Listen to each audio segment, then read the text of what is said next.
కుంభమేళాలో ఒకటి కాదు, రెండు కాదు, ఏకంగా 2000 డ్రోన్లు సిద్ధంగా ఉంచారు. ఇవి చీకట పడితే చాలు ఆకాశాన్ని వెండి తెరగా మార్చేస్తున్నాయి. ఆకాశంలో అద్భుతాలను క్రియేట్ చేస్తున్నాయి.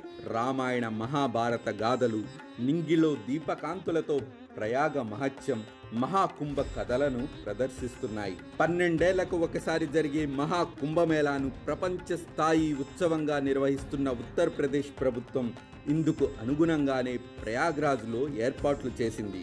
నదీ జలాల్లో తేలియాడే రెస్టారెంట్లు, బెలూన్లు, లైట్ షోస్, సంగీత ఫౌంటైన్, లేజర్ ప్రదర్శనలు భక్తులను విశేషంగా ఆకట్టుకుంటున్నాయి. కుంభమేళాను ఎప్పటికప్పుడు డ్రోన్లతో పర్యవేక్షిస్తున్నారు. భక్తులు ఎక్కడా ఇబ్బంది పడకుండా ఏర్పాట్లు చేస్తున్నారు. డ్రోన్లతో నిఘా ఏర్పాటు చేశారు. ఎక్కడ ఏ చిన్న ఇబ్బంది కలిగినా తక్షణమే స్పందించే వ్యవస్థలు ఉన్నాయి. కుంభమేళాకు వచ్చిన భక్తులకు వసతి సౌకర్యాలు ఇబ్బంది లేకుండా 1,60,000 టెంట్ రూమ్స్ ఏర్పాటు చేశారు.